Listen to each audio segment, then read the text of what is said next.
Good afternoon, and welcome to Supply Chain Now Radio. We are broadcasting live today from the supply chain capital of the East Coast, Atlanta, Georgia. Today's episode is sponsored by APICS Atlanta. My name is Scott Luton, and I serve as your host for today's session. I also serve as Executive Vice President for the APICS Atlanta chapter, which has served the Metro Atlanta area for over 50 years. What is APICS, you ask? Well, we'll provide background information on that in just a moment. Our session today will focus on sales and operations planning, S&OP, but with a twist. We'll be spotlighting perspective from the sales side on how to ensure S&OP success. Today, we're going to be featuring Mr. Jason Smith of CIGRIE, LLC. More about Jason in just a moment. But as always, we're glad that you've chosen to join us here today. So first, let's tackle our ground rules. All of our attendees will be on mute as we're looking to optimize the audio experience. Now, with that said, let's make it as interactive as possible. Please do submit your questions via the chat toolbar. We'll answer as many as we have time for at the conclusion of today's webinar. Finally, a PDF of today's presentation and the recording will be sent out in the next few days to each of our registrants.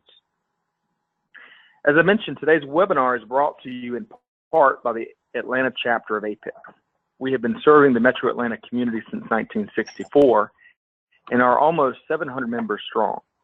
For those of you new to APICS, we are the premier industry association dedicated to end-to-end supply chain management. Our organization offers membership and professional development, a wide range of education opportunities, industry-leading research and publications, and widely recognized professional certifications. But more than anything else, APICS is about people. Our organization has over 45,000 members in over 100 countries.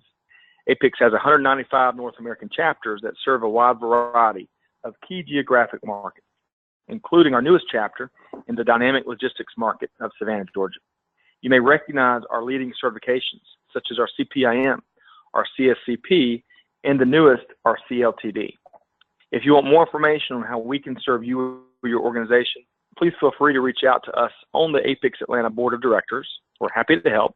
Or you can also find out more information on our organization at apics.org or apicsatlanta.org. So let's share a little more information about our speaker today. Jason Smith is the founder of CIGRIE, LLC. The CIGRIE coaching team offers the best alternative to traditional strategic consulting for companies looking to improve creative business development or sales execution. Jason brings over 12 years of sales and executive leadership experience to his clients, backed by experience as an Air Force officer and valuable manufacturing experience as a process engineer at GE Lighting. He and his team deliver creative plans and techniques backed by experience and research to execute sales and business development tactics that generate revenue right now. On a personal note, I've really enjoyed collaborating with Jason through all of his outstanding volunteer work with VETLANTA, an organization based here in Atlanta that's doing big things for the veteran community. With all that said, here's Mr. Jason Smith. Hey, Scott. Thank you for that warm introduction. I appreciate being here today. For all of you who are joining us for the first time, welcome to APICS. It's a fantastic organization, and I've been very pleased to work with Scott over these last few months as we've got to know each other. A little bit of groundwork for me. I have a lot of experience in sales. Far and away, the largest bulk of my experience is on the sales side, but I did have that experience in manufacturing. So I get the blend of both sides of this coin today to give you some perspective on what it is that we as sellers see when we're in these complex manufacturing and logistics operations, and how we have to cope with the struggles of making sure we produce and interact with the S&OP teams that are out there. So to level set, since there's probably a wide variety of people on this call today with different levels of experience with S&OP, let's just set up a bit of a baseline and see where we're starting from.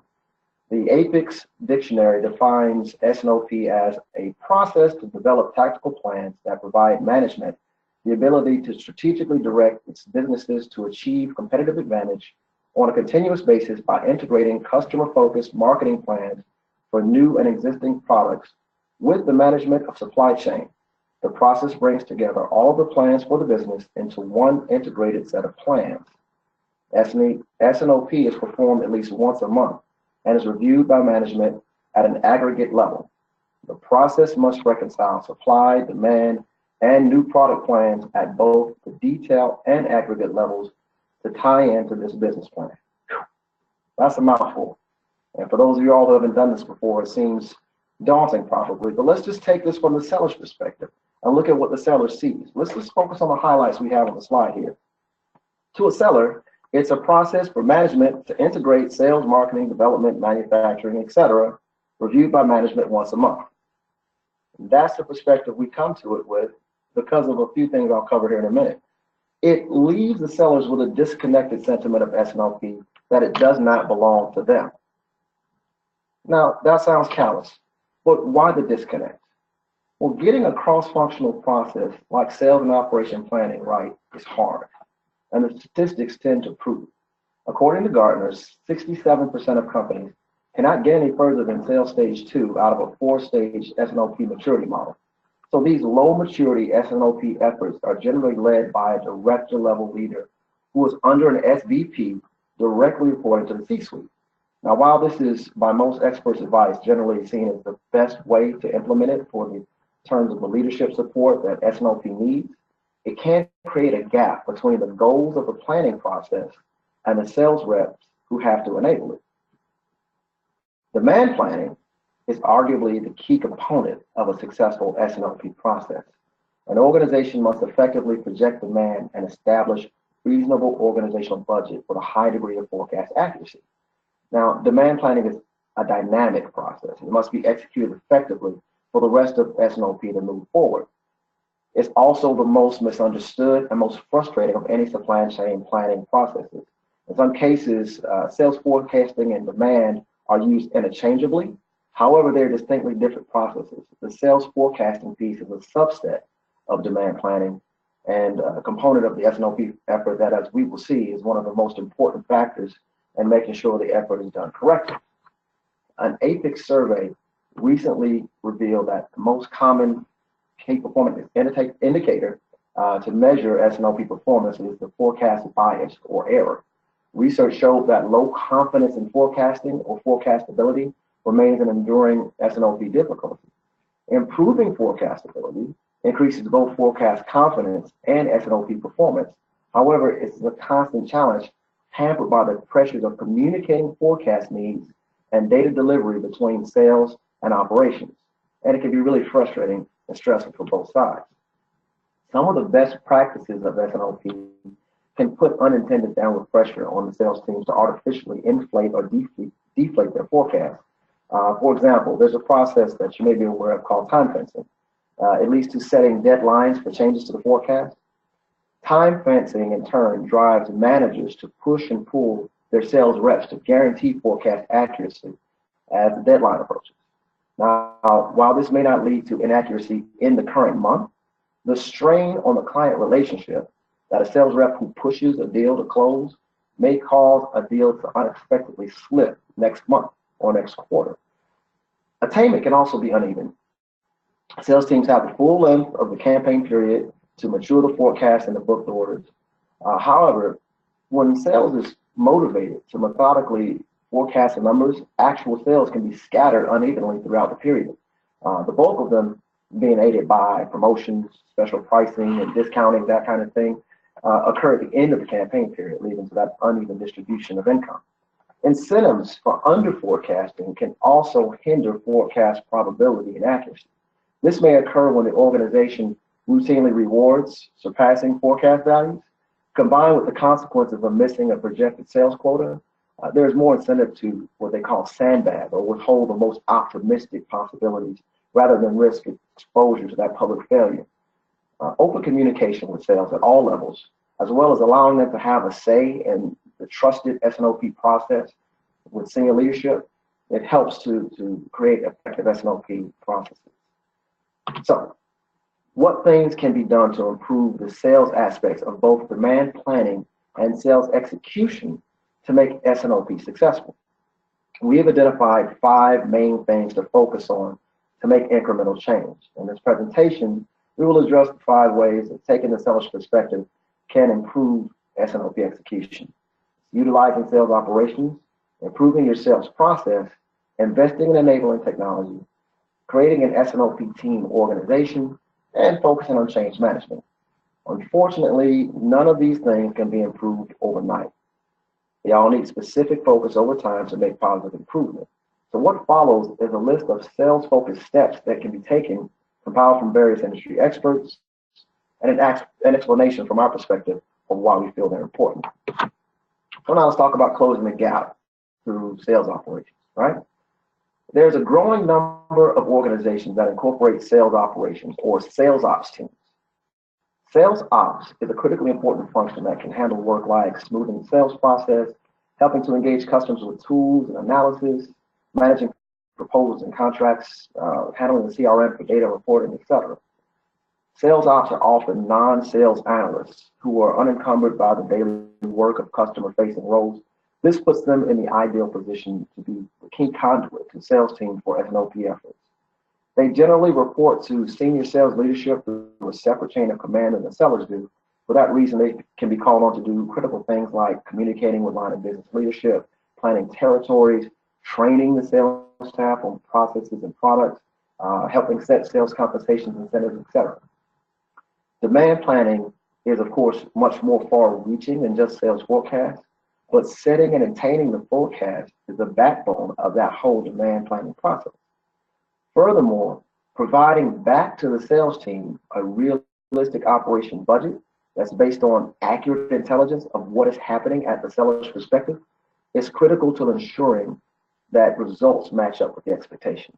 So based on that, the roles of sales operations is really critical to the success of sales and operations planning. So let's talk about managing those sales ops team. For those of you all who haven't seen this before, let's talk about what's important to them. Sales and operations team, in order to be most effective, have to be as clear on their mission and their roles and duties as possible. Given that S&OP efforts are led from such high levels of the organization, it helps to have as many of these sales ops functions as practical be managed by actual sellers who are on the front lines and interacting with clients and using sales support systems daily. Doing so will also balance the workload that you impose on the sales ops team and keep them more effective. This will mean that you need real buy-in from your sellers, not just incentives and consequences for following the procedures. Because of that, daily activity will need to change, and the demands on the markets and the reporting structures that sellers interact with will cause a need for flexibility, right? In that way, the groups that the sales team interact with have to be flexible as well. If the sales ops layer itself is flexible, but the interfaces that they interact with operations with are standardized, then the S&OP planning process doesn't have to be flexible because the sales ops team can be flexible for them. Let's give some context to why this is the case. As Scott mentioned, he and I both have a military background.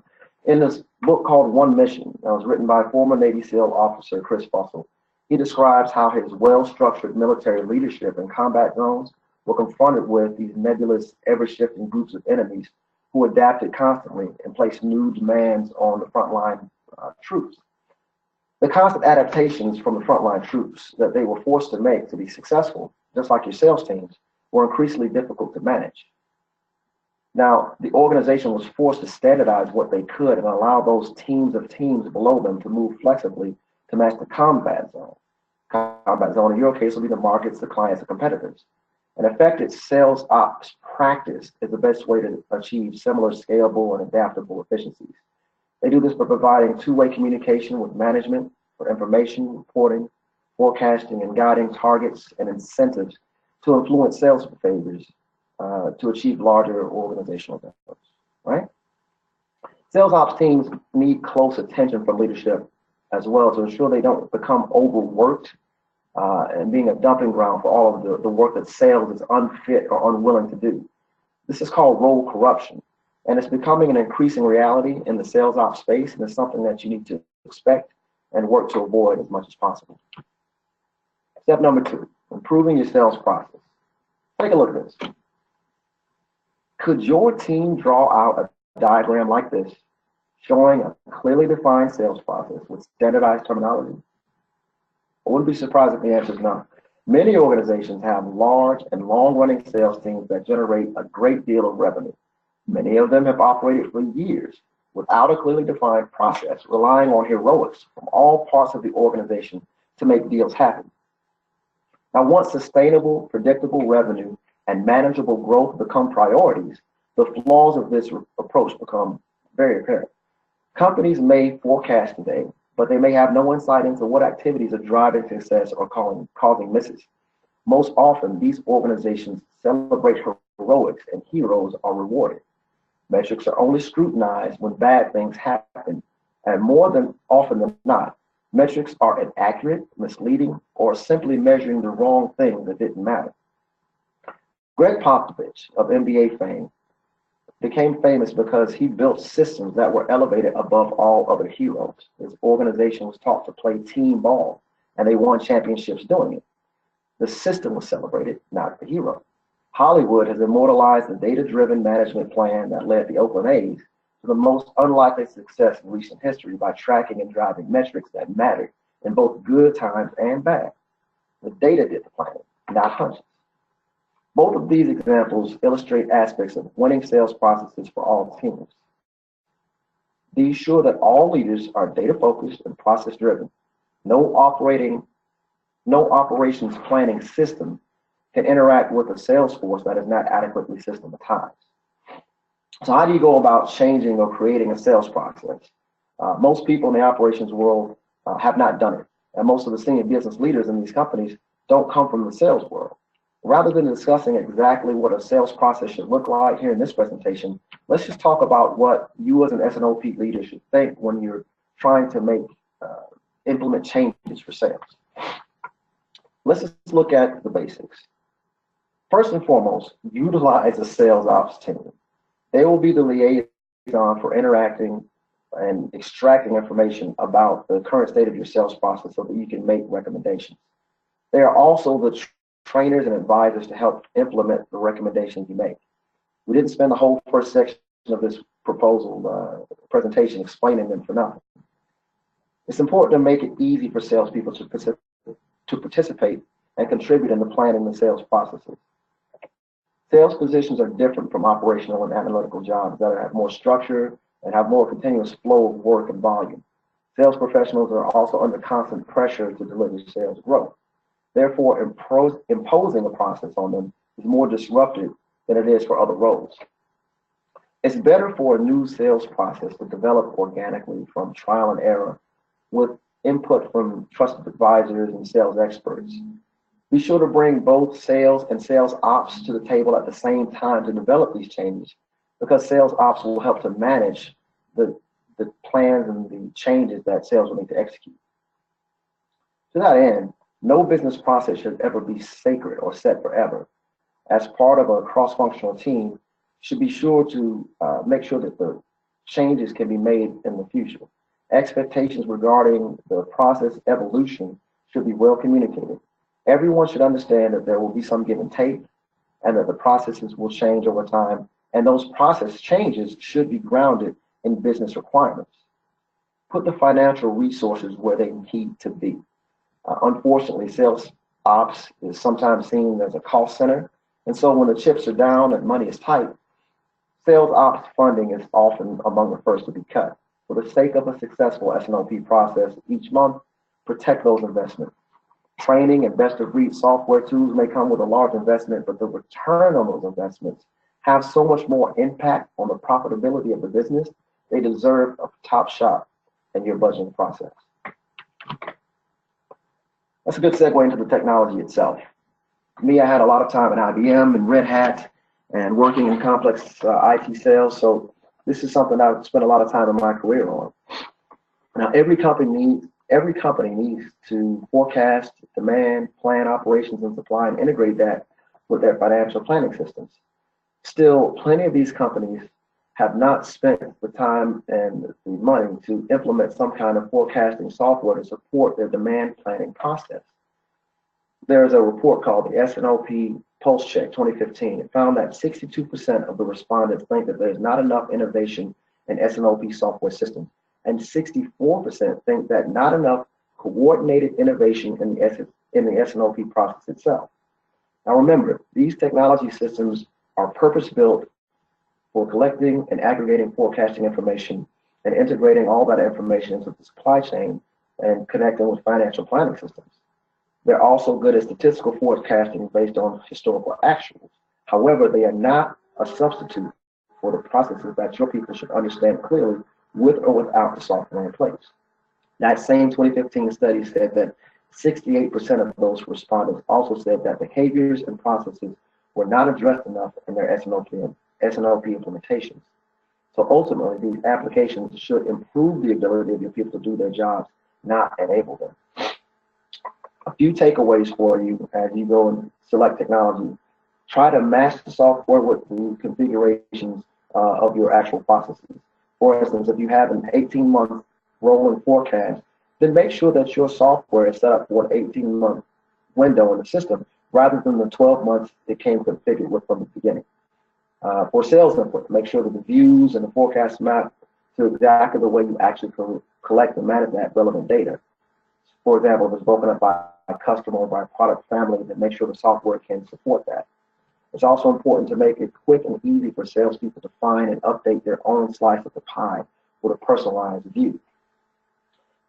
In some ways, it might be worth looking at whether the software that salespeople are already using could manage what you're trying to do around your ops planning. For instance, a lot of the CRM systems that are in place today incorporate more forecasting capabilities than they have in the past. So go check out the existing systems that they're already familiar with before you go out and buy things brand new. Salespeople also need historical data when they're discussing future sales with customers. So make sure that all that historical data can be pulled from your systems of record and made available to them at a moment's notice. They're often on the road and away from excellent connectivity, slow connections in hotels and coffee shops. So make sure that you've got a way for them to access those things by mobile devices. Don't consider any technology that treats mobile capabilities as an afterthought. And also, the future flexibility of your system is a key consideration. You want to look at cloud capabilities as something that's available to you. A lot of those systems over the years have become more reliable and more secure. However, at the same time as you consider them, think about the pricing structure of your SaaS solutions. Cloud cost creep is a growing concern. So it helps that you have a trusted technology partner there to help guide you through all of those decisions. I can't stress that piece enough. Next step. Once you've made your technology decisions, you know how you're going to work, you need a team around the S&OP process separate of operations and sales to help make this happen. Some companies still don't have a dedicated demand planning role. If they do, sometimes they have them at the wrong levels or in the wrong size. Gaps here will create a huge challenge in reaching all aspects of sales and operations. Most large and mid-market companies have found it beneficial to create a demand management function. The role of the demand manager or planner within a supply chain organization has the role of shepherding and owning the demand planning process. This requires cross-functional skills like knowing the markets and sales history, correlating market trends and economic factors with demand, collecting inputs and bringing them together, communicating and challenging at all levels of the organization as necessary, etc. Therefore, this role will most likely not be found inside of sales or sales ops. However, they should be both intimately familiar with the sales process and have the required soft skills to build that bridge between both worlds. They also need the insight to tease out honest forecasting from the sales as we discussed before. While sales teams sometimes have some analyzing and aggregating demand, these individuals who are doing this work inside of the sales organization are typically junior sales ops analysts and usually don't have much influence. Choosing the right person with the right skill and authority to lead this role is very critical. Determining the appropriate size of this business function is also an art and a science. For demand managers to effectively perform their jobs, they must have enough time to complete their analysis, to build consensus around those analyses, to tie in the gaps to the metrics and the business impacts, and communicate that to the organization. Therefore, it helps to have enough hands out there to do the heavy lifting each month. In the end, you'll have to monitor this role very closely in the beginning, to determine how much human input is really required to support your process. Most importantly, from the seller's perspective, the demand management team should not be an adversarial outsider that only comes around to demand compliance with the data reporting rules. They should be a regular, familiar teammate that helps the seller achieve their goals. Thereby, the seller is in turn willing to work with them to meet theirs. This is a leadership task to be managed regularly, and it can be hampered if the demand management role is implemented with poor change management processes at the outset. That leads us to step number 5. Let's master change management. Resistance to changing roles, responsibilities, and expectations often stems from a lack of knowledge. Your sales personnel may simply not understand how important their involvement in the demand planning process is and how critical that demand planning is to the company's overall success. Take the time to create an educational process that conveys the whole demand planning process and what other functions are contributing to it. Make it convenient for your sellers to learn how the demand planning process works in whatever form is best for them. Some organizations have set up a one-on-one coaching sessions and enlisted the support of demand planning ambassadors to work with their peers in sales. Ultimately, the demand planning process must be easily understood. It should clearly convey who does what and by when. For example, put key dates and duties by roles on an easy-to-access and easy-to-read calendar. A salesperson should be able to explain his or her responsibilities to someone else in just a minute or two, and then quickly refer to resources and people if questions come up. Now, warning, publishing this information in just one massive email will not do the job. I can't tell you how many times we've had those kinds of things happen in my sales roles, and they're generally ignored and not fully understood. This education is worth the time.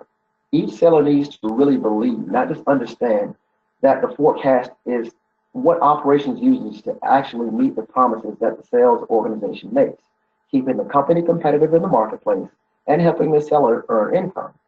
Appealing to self-interest is the universal language of change management. For sellers, it's important to circle back the planning process to the seller's reputation, and therefore, by extension, to their income. Small connections like will help you keep your promises. You'll have enough of the right inventory. You'll be cost competitive. This will help connect the seller's efforts back to their own interests in more sales, advancement, commissions, etc. From the initial implementation of the demand planning process, sales professionals need to understand that their ideas and concerns are valued and that the process can change with their input as their business needs change. To do this, involve them early on and make sure that their concerns that they voice are addressed early in this planning process to build trust going forward. Now, sales leadership is very protective of their people's time and energy. So it's important to demonstrate the value of participating in the demand planning process in order for sales leadership to follow up with their teams on a regular basis for process compliance and key metrics. What's important to the department leader is reflected in what he or she follows up on, and that gets the attention of the direct reports. Without this show of interest, people will think, well, if my boss doesn't care about it, then why should I? This is why ownership and authority from the top is so critical. Line of business leadership authority must be tied to the requirements that come down from the S&OP changes. This stops a lot of internal debate about the changes being imposed when they know that the mandates come from on high, and as we said, that their needs and concerns of the sales team were addressed early on in the planning periods. According to experts, sales should be accountable for forecast accuracy. This will lead to organizations outside of sales measuring things like forecast error, forecast bias, and the like. It's very touchy for us salespeople. So it's important to stress that these metrics are not personal. They're only a tool for improving the demand planning process and the effectiveness of the business. To avoid any discussion about the need to accomplish these forecast duties, sales leaders can add those forecast duties to the actual job descriptions and add metrics to their performance evaluations. That could be touchy, may take some time for you to implement that, but it's very important that you do this in the future so that those sales forecasting roles are a natural part of their business and not a matter of change that's imposed upon them. Well, those are the 5 areas that we focused on for this presentation, and I know went through it very quickly, but hopefully you all were paying attention and hopefully generated some questions. So at this point, I'll turn it over to you, Scott. If you are watching the chat line, perhaps you have some notes or questions that have come in. I'll take a pause there, drink a sip of water, and answer any questions that might have come up. Great. Thanks so much, Jason. And to our audience, now's the time, if you haven't already, to submit your questions via the chat toolbar. We'd welcome those. And Jason, hold on to your hat. We've got a couple questions already submitted, some good ones. And we're going to lead off with a question today from Raymond.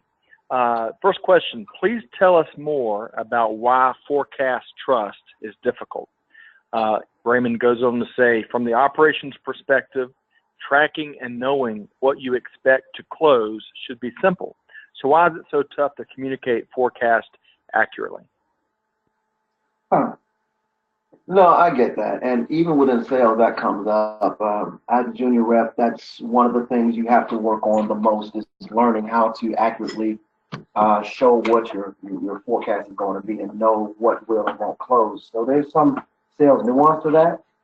But in terms of this process, in this context, forecast trust is a balance between the probability and the accuracy in the forecast. What most business leaders don't know is that from a seller's perspective, it's common to vary the forecast based on the perceived accuracy that's required, right? So, for example, if you ask a sales director what next year's estimate is, and he or she may say, okay, 50 million, right?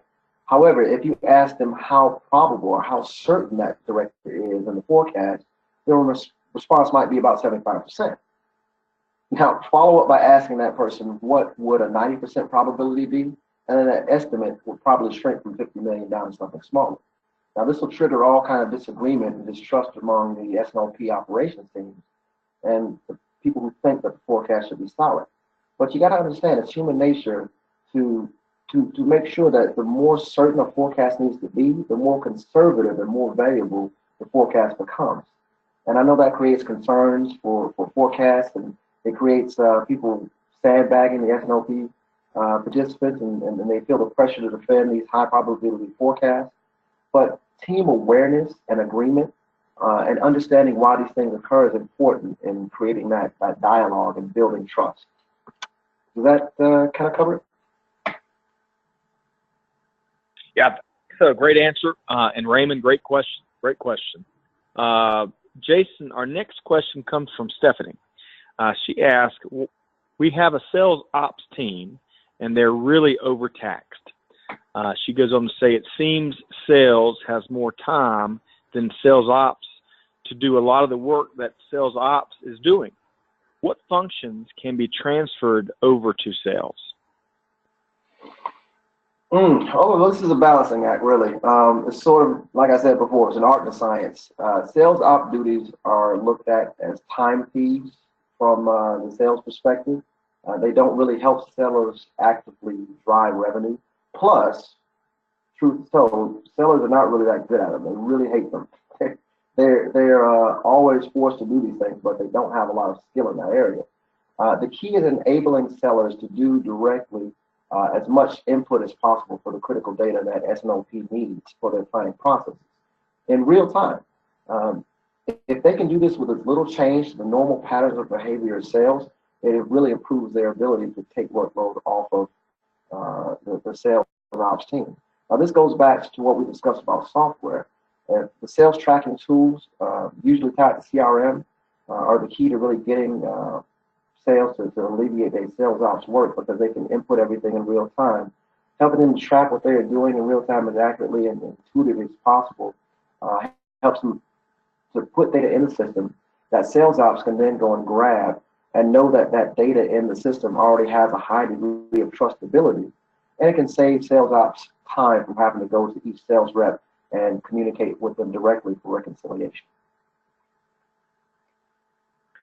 So this has gotten, Jason, with what you're sharing, it seems like technology is making the sales ops and the data gathering a lot easier in recent years. Absolutely, and it really is the key. If you'll take the time to investigate a lot of resources around topics called sales hacking, It's utilizing new and emerging technologies and improved processes to create sales efficiency. An added effect of that is more readily accessible data that the rest of the organization can get from a sales team without having to stop, slow, or delay them and accurately know the course of the business. And the more the operations team uses those sales hacking techniques, the better they can accurately forecast the business without having to pressure the sales to explain themselves. The numbers and the information in the systems tell the story for them. Great answer. And I guess just like the old saying goes, in God we trust, all others bring data. Right? We bring data, that's right. Economics, trust but verify. That's right. Great question, Stephanie. Appreciate that. Jason, our next question comes from Jerome, and he asks, we don't have a sales ops team today. What do we need to consider in starting one? Well, there's a lot. There's various internal and external factors to think about with sales operations. There's a lot of resources out there that can more accurately talk to you about specifically starting a sales ops team. But I'll give you some of the basics, and these are broad generalities. I'll refer you to resources like some online resources like SBI. It's an organization that puts out a regular podcast for sales ops experts and sales ops executives to talk about their success. But here's some of the things that I've compiled, and I made a few notes here that I'll just read to you. Constantly changing business and technology climates can be hard to keep up with without focus and clarity of mission and roles. That goes back to what I said in the segment. Be very clear about the sales ops mission as clear as possible and keep making sure that they're understood. The addition of new functions and new teams that overlap can alter a previously understood role. So you have to make sure that as the business changes, you go back and check on the interplay of sales and operations and sales ops over time. Unclear steps in the sales process. That's another big one. If the sales process itself is broken, then it's difficult for a sales ops team to implement any systems of checks and balances. Finding the right people in sales ops. As I said, those sales ops roles have to be data analysts, but also need to be empathetic to the needs and the duties of the sales team. Making sure you staff that sales ops team properly is effective for them to work well with the sales team to institute any changes. Alignment duties multiply when you have geographic separation.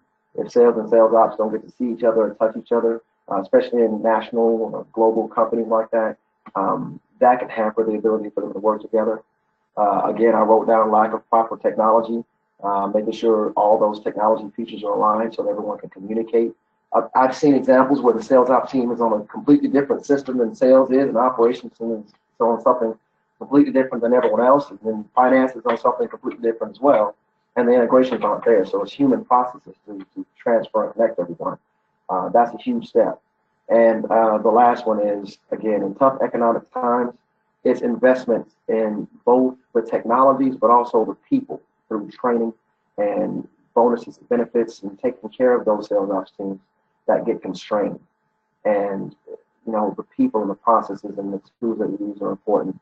Make sure you put the sales ops funding at a hallowed place in your budgeting process so that they are keeping your sales team, your ops team, and thereby your sales ops process, your sales and OP planning process effective over time.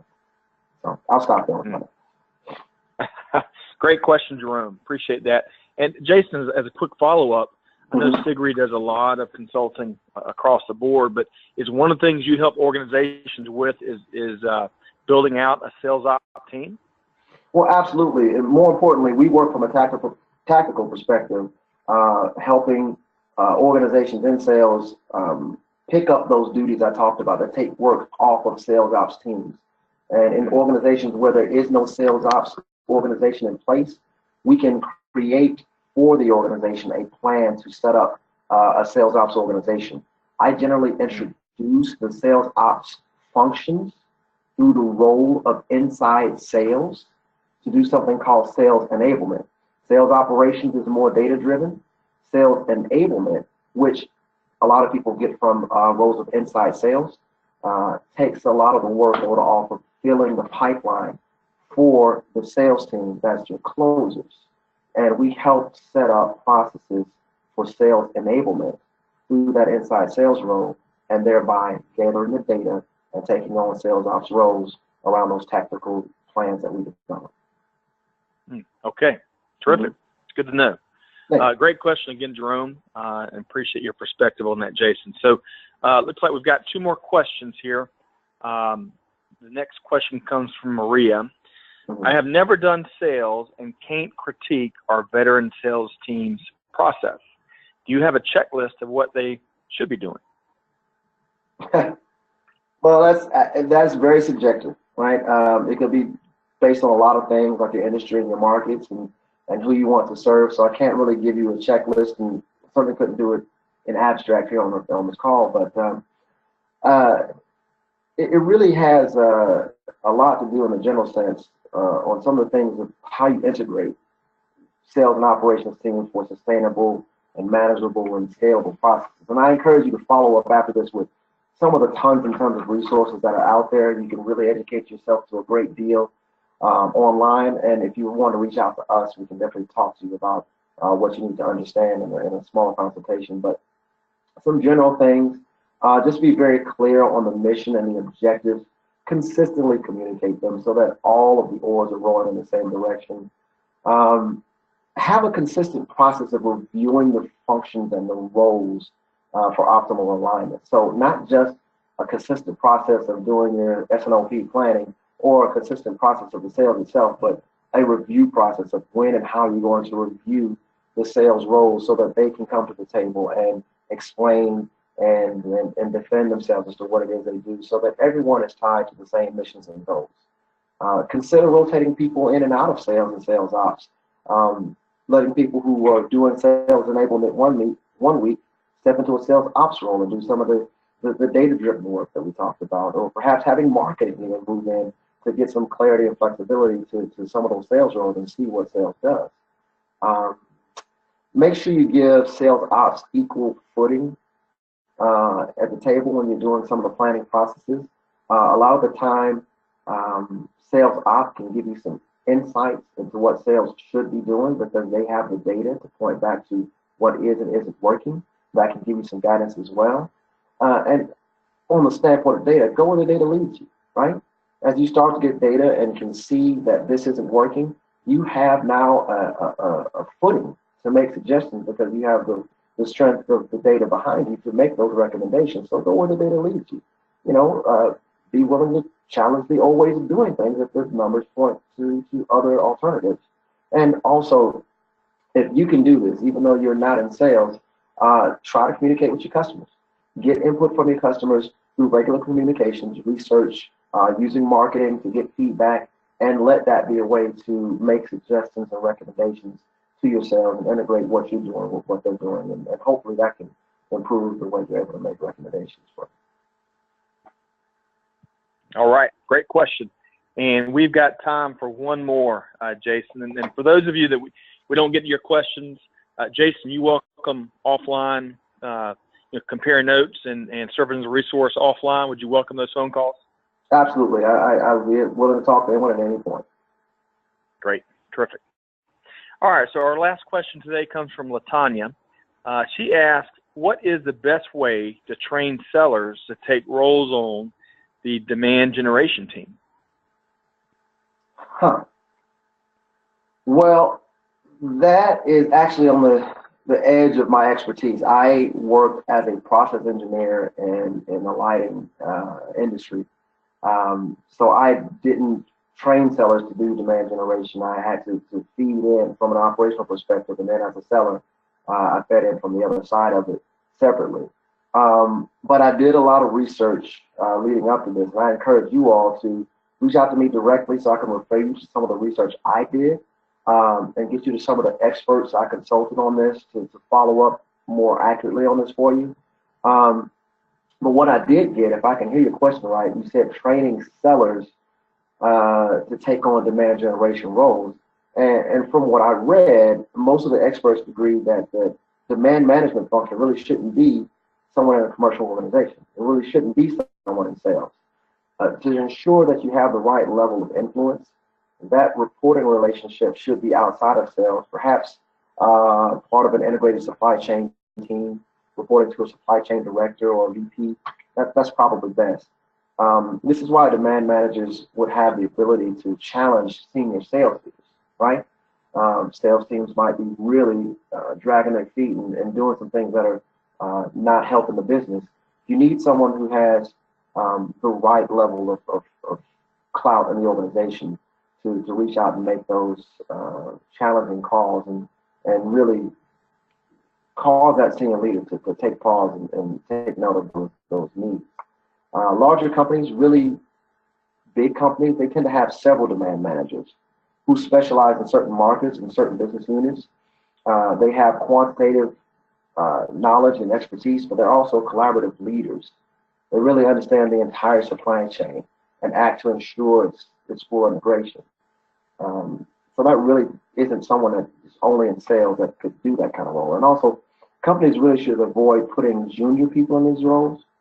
A lot of the sales ops personnel that work directly with sales are usually junior people in those kind of roles. They really have no way to challenge those regional sales managers like we talked about on their numbers, nor are they able to challenge a marketing director on the lift that a promotion will generate based on what has happened last time. And it's part of the S&OP process to say, what do we expect to get from this marketing campaign? You need someone who's got the ability to throw a flag on that if the numbers don't seem credible.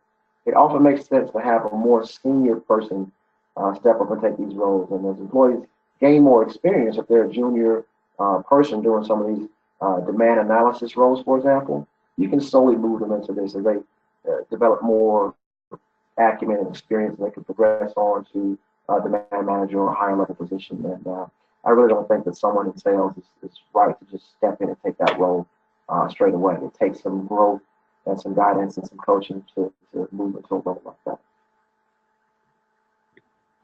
Excellent. Great question, LaTanya. And again, to our audience, that's the last question we have time for today, but you'll get Jason's contact information. I'd certainly encourage you to reach out to him directly by phone or check out his website at CIGRIE.com. That's CIGRIE.com. Thank you for your time and perspective today, Jason. Really appreciate it. We're going to be concluding our session this afternoon on a few final items. First, the PDF version of the presentation and the recording will go out to each registrant. You can also find the recording as a podcast on iTunes or SoundCloud in the next few days. This will be located on the Supply Chain Now radio channel on either of those. Also, we hope you'll tune in for our next Supply Chain Now radio session, where we're going to be featuring Daniel Stanton of Secure Marketing and author of the new book, Supply Chain Management for Dummies. Daniel is going to be sharing information on best practices for deploying the direct project management framework in the supply chain for supply chain professionals. So be sure to tune in with us on November 29th. More information can be found for this free session at APICSAtlanta.org. And when you visit APICSAtlanta.org, make sure you click on the Supply Chain Now radio tab. Finally, for those of you in the Atlanta area, we hope you consider joining us at the annual Joint Industry Holiday Mixer, that's a mouthful, which is hosted each year by Twin Engines. A wide variety of industry associations will be there in attendance as we enjoy fellowship and camaraderie. You can find more information at twinengines.com. Finally, we'd welcome you to join our APICS community. Again, you can learn more by contacting APICS Atlanta and one of the board members. You can reach me at evp@apicsatlanta.org, or you can learn more at apics.org in terms of how to join or how to plug into the APICS community. If there's anything we can do to serve as a resource for you and your organization, please let us know. Jason, before we conclude, any final thoughts on your end? Well, first I want to thank you for bringing me on for this topic. I got to say that you asked me for a topic that caused me to reach into my broader network and tap into a lot of the experts I haven't reached out to in a long time to prepare for this, and it was very good. But it was great for me to bring in the perspective of sellers, which has been my my mission since I started this consultancy, and making sure that business leaders understood what the focus on the sales role can do for them by taking that seller's perspective, how they can optimize their revenue. And I encourage anybody on this call today that was listening to look at your organization from whatever perspective you're in and whatever industry you're in, to see if there's a way that you need to take another look at your sales team and reach out to us. As you can see from this expert, I've got a team of experts in all industries to refer to and apply directly to you. So we'd be more than willing to have a quick conversation to help you get aligned and get a focus on your sales team and operations to help you get that revenue and pipeline going right now. So thanks to all of you. Terrific. Always opportunity. And so to our audience, definitely feel free to reach out to Jason for thoughts, best practices, for help, for bandwidth, you name it, a great resource.